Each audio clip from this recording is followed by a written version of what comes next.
Buying a house in Portugal sounds dreamy, right? Well, before you know it, you will be wrapped in three blankets, drowning in paperwork, and realizing that Fixer Upper was actually a teardown.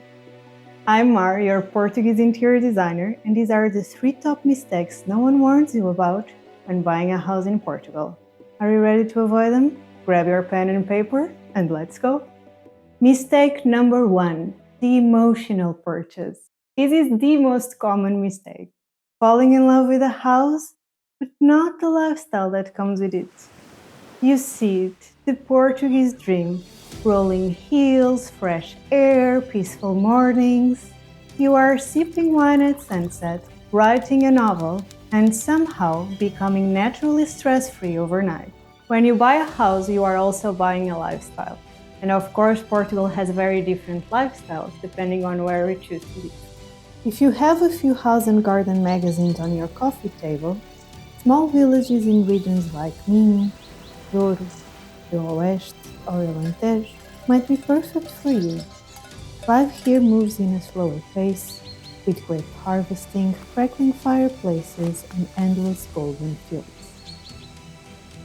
But wait, did anyone mention to you the zero phone signal? That grabbing some bread, it's now a 20 minutes drive, and that your friendly neighbor, yes, the one who will greet you with a smile and a joyful Bom dia, owns in fact 10 loudly barking dogs and a rooster who thinks that sunrise it's at 3 a.m.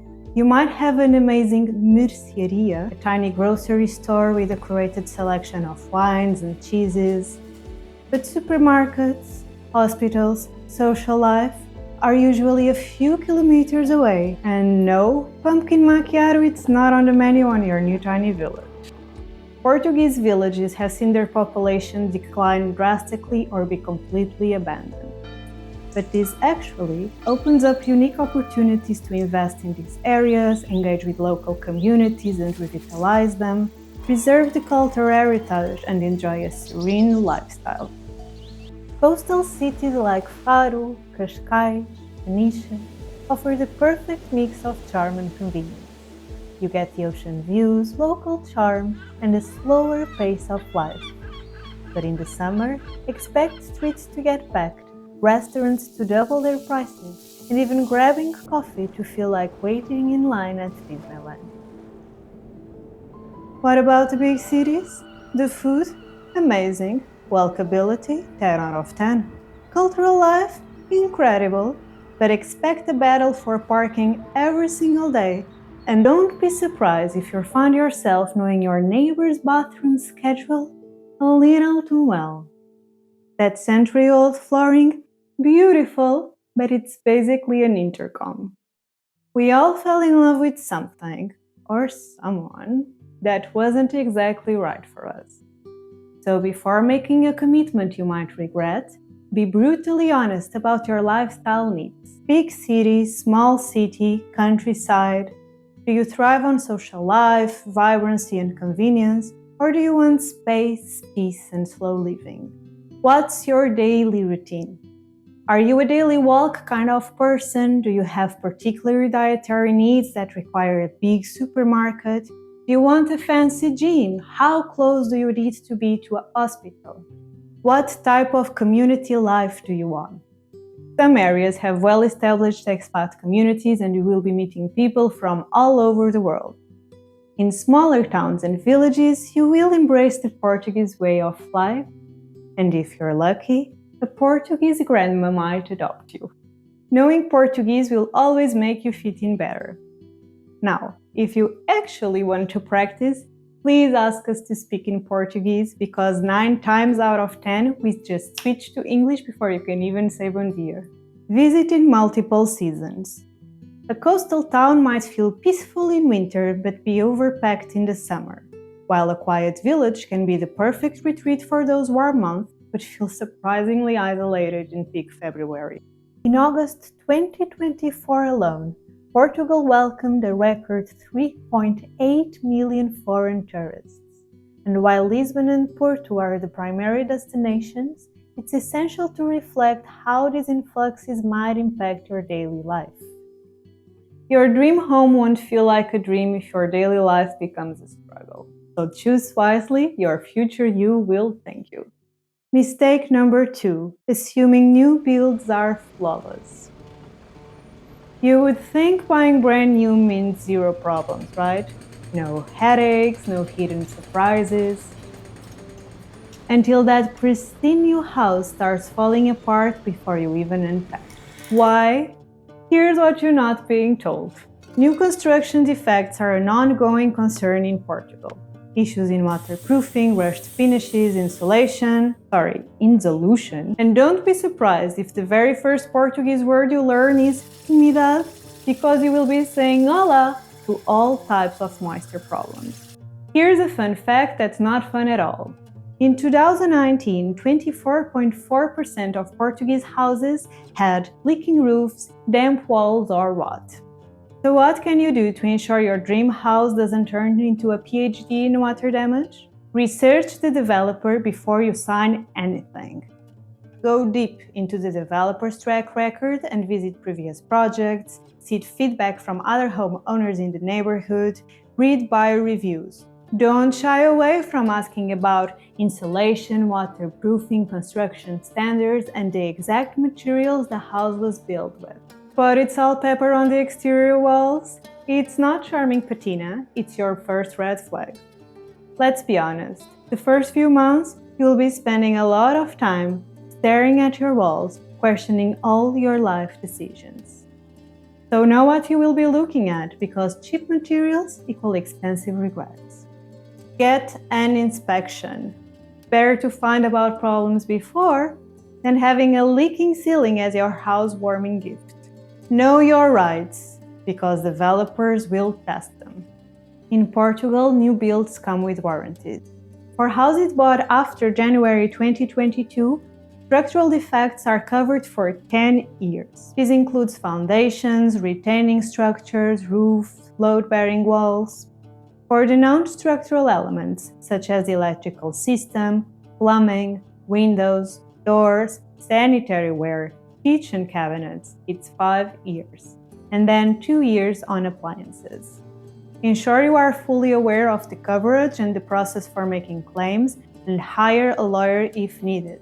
Because let's be honest, no one moves to Portugal dreaming of beach days just to spend that very first year arguing with the builder.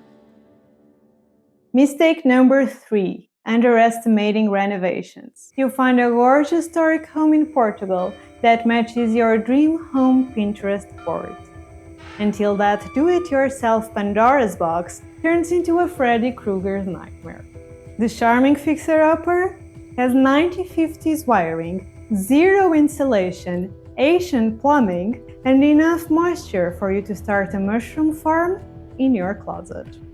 But don't let this scare you, because renovating is actually one of the most sustainable and Portugal-friendly ways of buying property.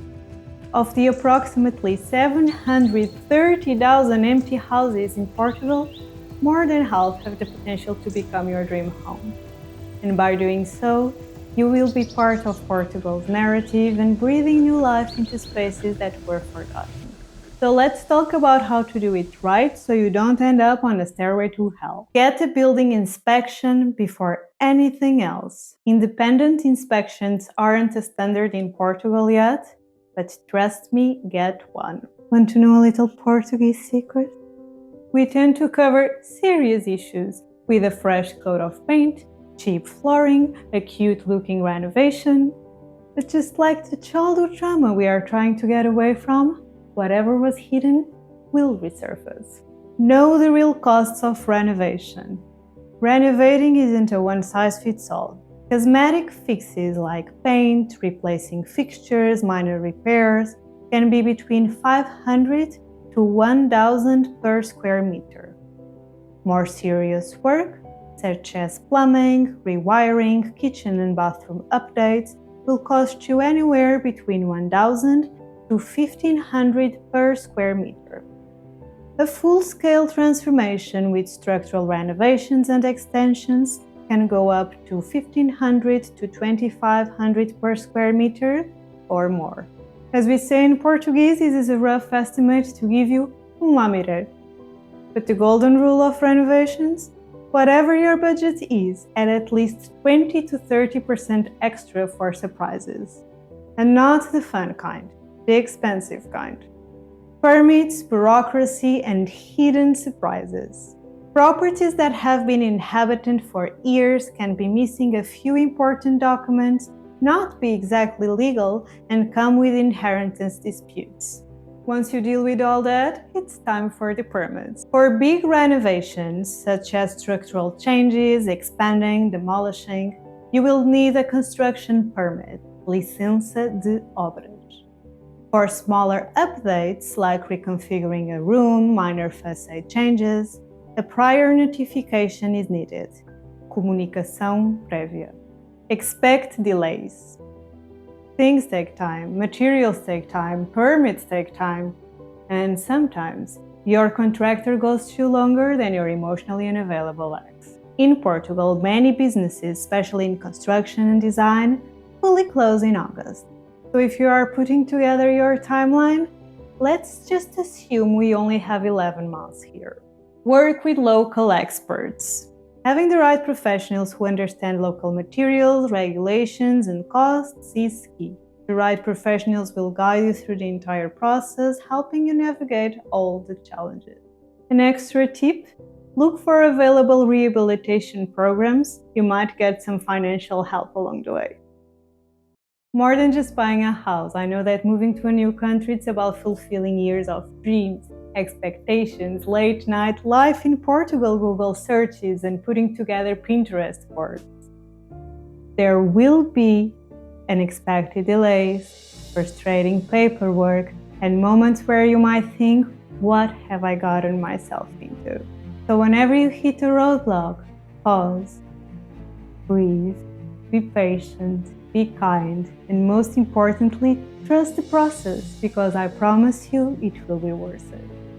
And if you want to ensure your house in Portugal truly feels like home, go to the link on the description box and grab my free mini guide, Top 5 Portuguese Design Essentials.